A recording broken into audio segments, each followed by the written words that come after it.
Study group प्रभ Chauhan YouTube channel में आप सभी का हार्दिक अभिनंदन। सभी को नमस्कार, सुप्रभातम, गुड मॉर्निंग। कल हमने समास के ऊपर हम बात कर रहे थे। समास को हमने पढ़ा, समास के भेदों को देखा, हिंदी में समास कितने होते हैं उनको देखा, संस्कृत में मुख्य रूप से कितने माने गए हैं उनको भी देखा। आज हम उसी प्रकार से आगे बात करेंगे। समास के एक भेद अभिभाव के ऊपर बात करना चाहते हैं। कल की तरह आज भी हमारी जो वीडियो है वो हिंदी व्याकरण व संस्कृत व्याकरण वाले जो बच्चे हैं उन दोनों के लिए ही उपयोगी है। तो वीडियो को पूरा देखें और जो आपका समास के अंदर आपको जो समस्या आ रही है उनका हल पाएं। ठीक है, आज का प्रकरण जो है उसको मैं आज शुरू करता हूँ। समास। समास के अंदर हम पढ़ रहे हैं आज अव्ययभाव समास। अव्ययभाव समास, देखो अव्ययभाव जो समास होता है ये इसके अंदर पूर्व पद की प्रधानता रहती है। पूर्व पद प्रधान। पहली बात, ये जो समास होगा इसके अंदर पूर्व जो पद होगा उसकी प्रधानता होगी। आपको मैंने बताए थे पद दो होते हैं, पूर्व पद और उत्तर पद। पूर्व पद जहां प्रधान होगा वहां पे कौन सा समास होगा? अव्ययभाव समास होगा। पहली बात तो ये शर्त होनी चाहिए। दूसरी क्या कह रहा है? जो पूर्व पद होगा, पूर्व पद होगा वो क्या होगा? अव्यय होगा। क्या होगा? अव्यय होगा। अव्यय किसे कहते हैं? पहली बात, अव्यय किसे कहते हैं इसको आगे देखते हैं। अव्यय, तो अव्यय के लिए आप कह सकते हो वे शब्द जो कारक, काल, लिंग, वचन के अनुसार प्रवर्तित नहीं होते हैं। लिख सकते हो वे शब्द जो लिंग, वचन, कारक, काल के अनुसार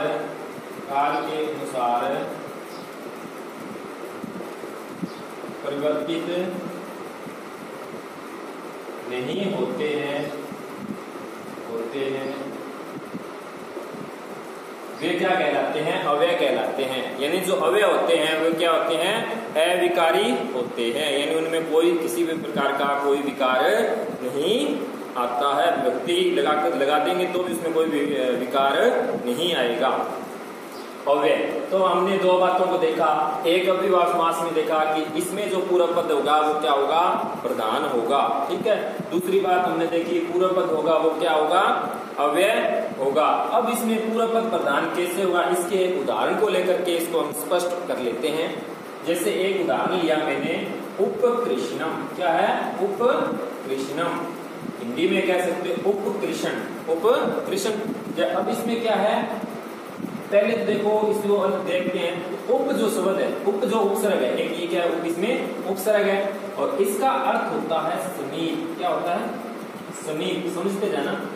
उप उपसर्ग है, इसका अर्थ है समीप। आगे क्या है? उप कृष्णम। दो पद हैं, उप और कृष्ण। यानी उप और कृष्ण दो पद हैं। और कृष्ण का अर्थ क्या है? कृष्ण। कृष्ण का कृष्ण। अब कृष्ण के पास में जो स्थित है, कृष्ण के पास में कौन है? कृष्ण के पास में कौन है? यानी कोई और व्यक्ति है उसकी बात कर रहा है। तो यहाँ पे क्या है? कृष्ण कहने से, कृष्ण पद कहने से हमें पता चल जाता है क्या कोई किसी दूसरे आदमी की बात कर रहे हैं कि नहीं कर रहे हैं? नहीं लगता ना।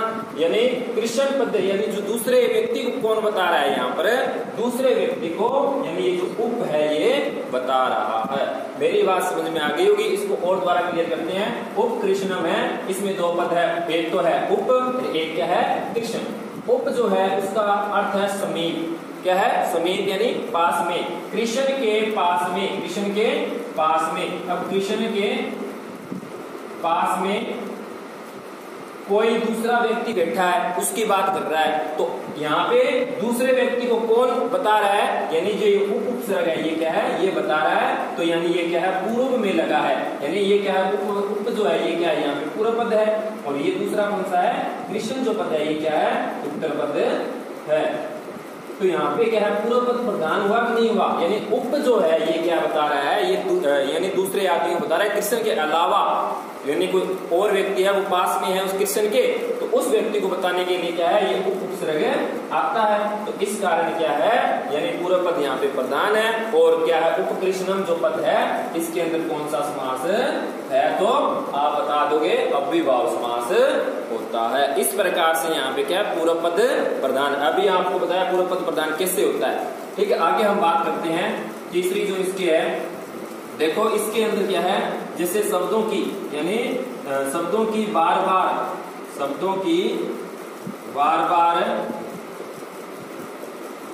पुनरावृत्ति यानी बार बार आवृत्ति होने पर, यानी बार बार आने पर, शब्दों की पुनरावृत्ति या बार बार आने पर समास करने पर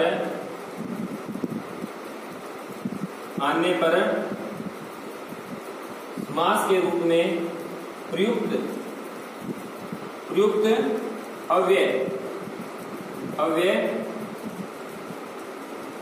अव्ययभाव समास कहलाता है। क्या कहलाता है, अव्ययभाव समास कहलाता है।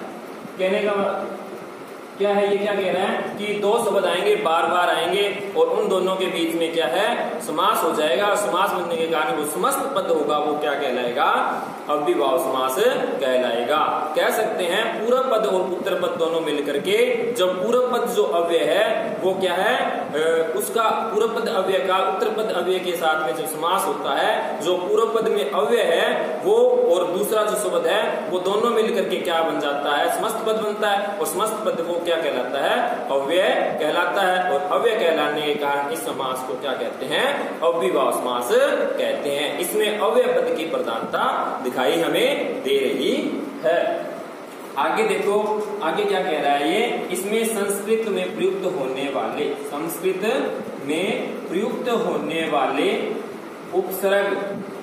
उपसर्ग आते हैं। अब एक हमें देखना है कि क्या है, उपसर्ग जहां दिखाई दे वहां आप समझ लेना कि ज्यादातर क्या है, अव्ययभाव समास, अधिकतर हमें क्या है, अव्ययभाव समास देखने को मिलता है। तो उपसर्ग कौन कौन से हैं संस्कृत में उपसर्ग, तो मैं लिख देता हूं कुछ, प्र, प्रा, सम, अनु, अव, निस, निर, दुस, दुर, नी, अधि, अपि, अति, अभि, प्रति, करी, सु, उत, ये सारे क्या हैं, उपसर्ग हैं। ये उपसर्ग अगर हमें आगे दिखाई देते हैं, ठीक है, तो वहां पर अधिकतर अधिकांशतः क्या होता है, अव्ययभाव समास ही होता है। तो अब देखते हैं संस्कृत में प्रयुक्त उपसर्ग आते हैं, ठीक है, तो अव्ययभाव समास होता है। इसके अंदर उदाहरणों को हम समझते हैं, उदाहरणों के माध्यम से इसको और क्लियर करते हैं।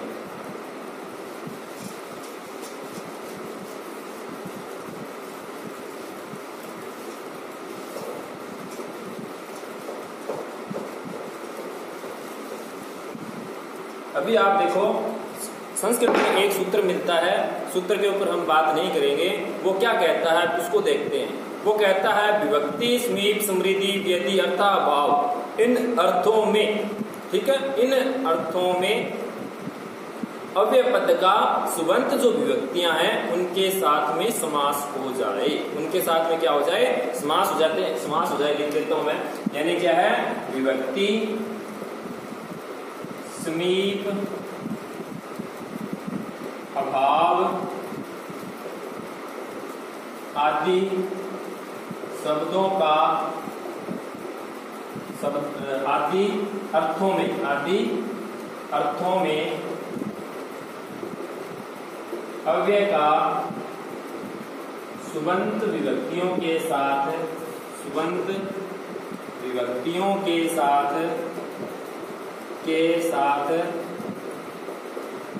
समास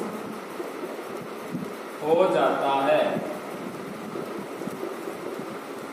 अव्यय के साथ में समास हो रहा है तो इसलिए हो जाता है, इसे अव्ययभाव समास कहते हैं। इसे क्या कहते हैं? अव्ययभाव समास कहते हैं।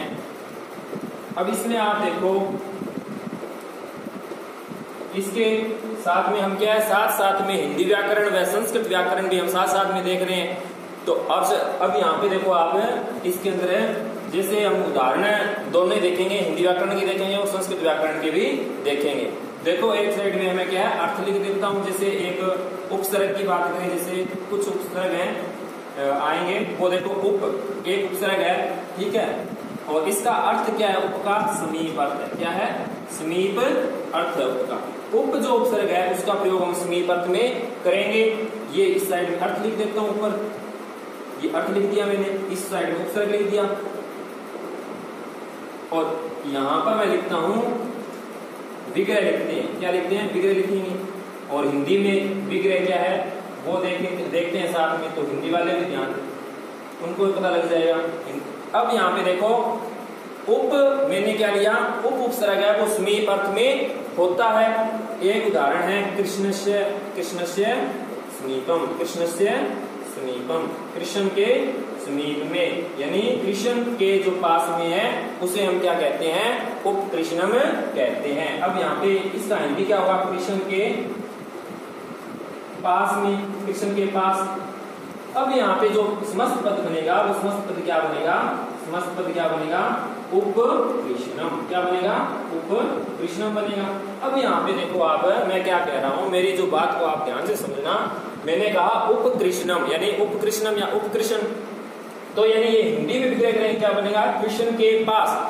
कृष्ण शब्द से हमें नहीं पता चला, कृष्ण पद तो इसमें प्रधान नहीं है। इसमें क्या? कृष्ण के अलावा यानी कोई दूसरा, कृष्ण के पास में कोई बैठा है या कोई बात कर रहा है, कुछ भी है, कृष्ण के पास में, तो पास में के लिए हमें क्या है? उप जो उपसर्ग है वो हमें बता रहा है कि कोई पास में दूसरा आदमी भी है, तो इसलिए उप क्या हुआ? यहाँ पे जो उपसर्ग है वो प्रधान हुआ, और ये उप क्या है?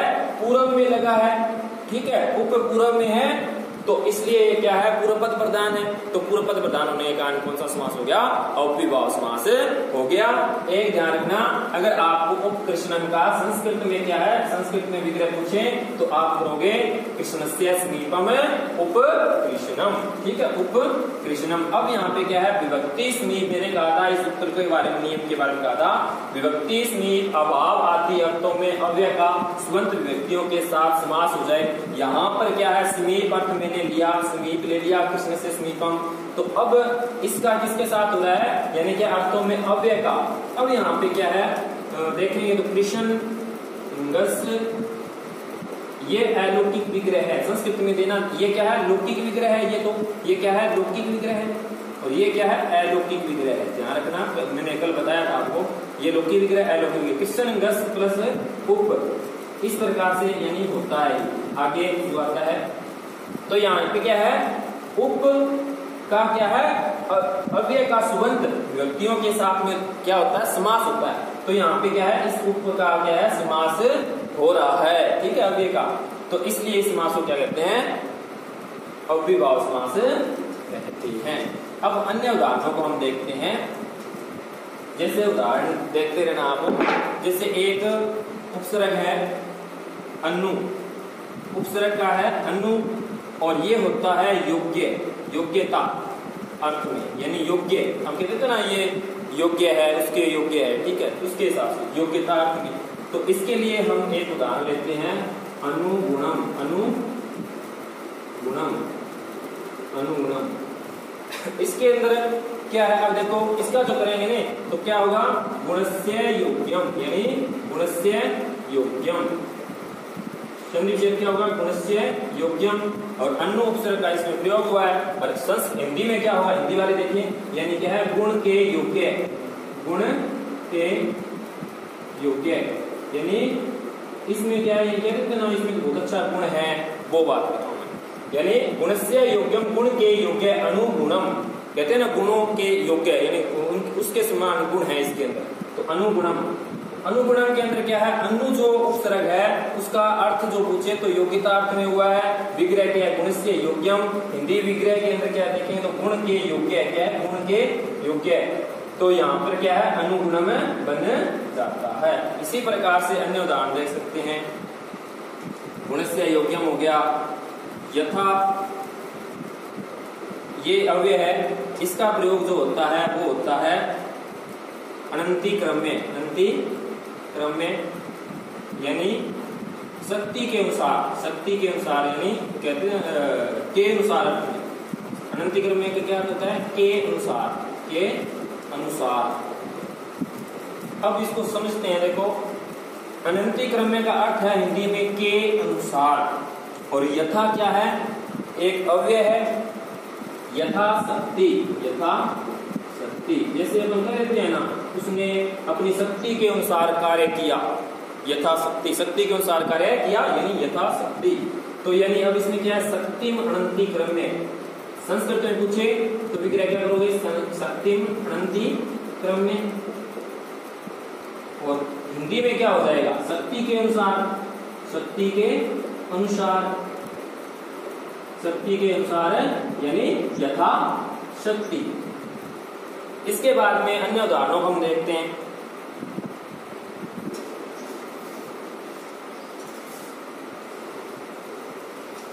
जैसे अन्य उपसर्ग लेते हैं, जैसे उपसर्ग ले लिया निर। निर उपसर्ग का अर्थ होता है, ये निर उपसर्ग जो होता है वो विभाव समास में अभाव अर्थ में प्रयुक्त होता है। किस अर्थ में प्रयुक्त होता है, अभाव अर्थ में प्रयुक्त होता है। अब ये अभाव अर्थ में प्रयुक्त होगा। जैसे एक उदाहरण है, जैसे निर्विवाद, निर्विवाद, निर्विवादम, निर्विवादम। अब यहाँ पे देखो अभाव अर्थ में निर उपसर्ग का प्रयोग होता है। इसका विग्रह जो होगा वो क्या होगा, यानी विवाद, विवादा नाम अभाव है। जहां विवाद का अभाव हो यानी विवाद जहां ना हो उसे निर्विवाद कहते हैं। क्या कहते हैं, निर्विवाद। हिंदी में क्या कहते हैं, जहां विवाद ना हो वहां निर्विवाद, यानी विवादों का अभाव वहां हो जहां, वहां पर क्या है, निर्वादम शब्द जो है इसमें क्या हो जाएगा, अव्ययभाव समास हो जाएगा। हिंदी में क्या बनेगा, विवाद का अभाव, विवाद का अभाव।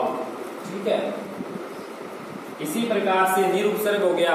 हमने उप को देखा, ठीक है। उप के बाद में हमने अन्नु को देखा, अन्नु के बाद में हमने यथा को देखा, यथा के बाद में हमने निर को देखा, निर के बाद में हमें प्रति को देखो। अब क्या कह रहा है, प्रति जो अव्यय है ना, क्या है, प्रति जो अव्यय है इसका अर्थ होता है यानी बार बार, बार बार अर्थ में करते हैं, विप्सा अर्थ में, विप्सा अर्थ में। ठीक है। तो इसके लिए हमें उदाहरण मिलता है, बहुत से आपने उदाहरण देखे होंगे, प्रतिदिनम, प्रतिदिनम, ठीक है, प्रतिवारम, प्रतिदिनम। तो अब क्या है, दिनम, दिनम, इसका क्या बनेगा, विग्रह। संस्कृत में विग्रह क्या होगा, दिनम, दिनम, प्रति।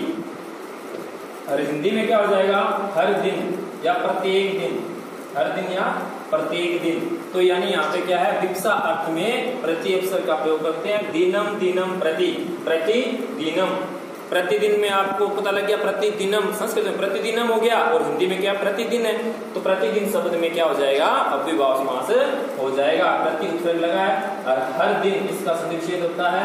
और बार बार मैंने कहा था, दो शब्द यानी दो शब्दों की बार बार पुनरावृत्ति होती है, दोनों मिलकर के अव्यय बन जाते हैं, और पूरा का पूरा पद वो क्या कहलाता है, अव्यय बन जाता है। और अव्यय होने के कारण क्या है, अव्ययभाव समास उसमें होता है। इसी प्रकार से अब देखो आगे,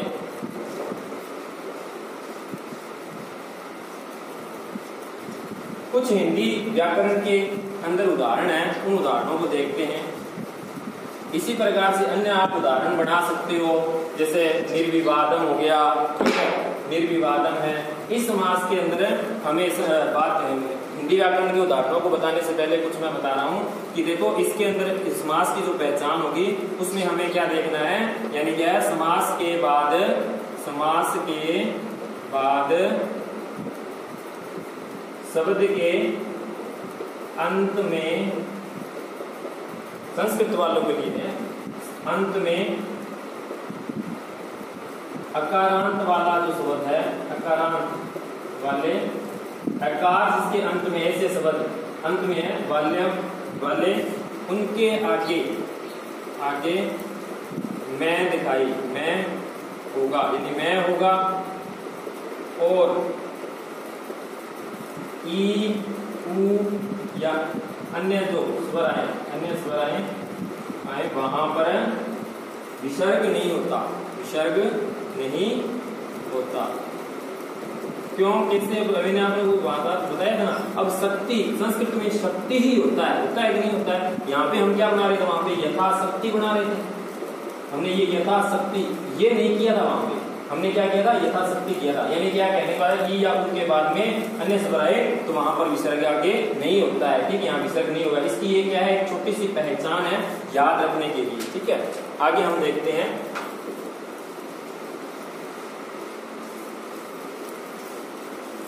हिंदी में कुछ उदाहरणों को देखते हैं। हिंदी व्याकरण वाले जो बच्चे हैं वो देखें। जैसे इसके अंदर देखो, कुछ उदाहरणों को हमने देख लिया। यथाविधि, ये इसी प्रकार से है। विधि मनंती क्रम में यथाविधि बन जाएगा। यथा कर्म है।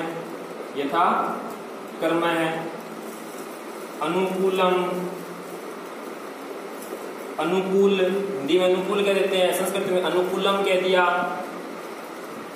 यथाविधि ये भी संस्कृत का ही है, यथाक्रम भी संस्कृत का ही है। यूज हुए उसी प्रकार से हो रहे हैं। यानी अनुकूलम अनुकूल है।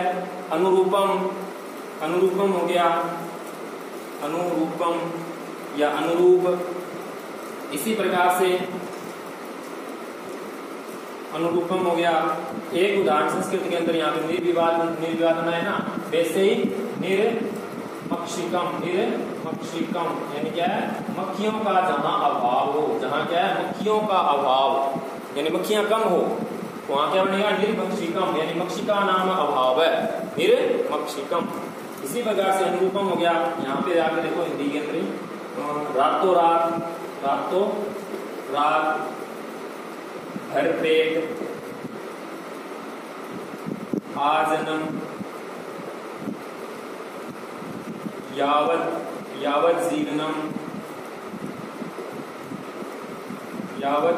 जीवनम, बीचों बीच,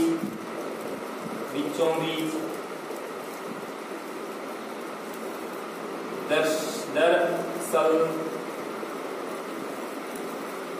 ठीक है, ये इस प्रकार से ये जो उदाहरण है, ये उदाहरण किसके अंदर है? यानी हिंदी व्याकरण के अंदर। ये इन उदाहरणों को आप देखो, वहां पे क्या होगा? अव्ययभाव समास इसमें होता है। आज हमने अव्ययभाव समास के ऊपर बात की। हमने हिंदी व्याकरण के उदाहरणों को भी देखा, हमने संस्कृत व्याकरण के अंदर जो उदाहरण है उनको भी देखा।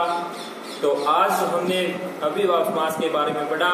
कल की जो हमारी जो वीडियो रहेगी वो तत्पुरुष समास के ऊपर रहेगी।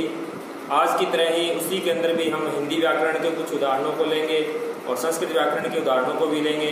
तो मेरा बच्चों से अनुरोध है कि वो जो बच्चे हैं वो वीडियो को पूरा देखें और उसके बाद में क्या है, अपना जो कंसेप्ट है उसको क्लियर करें।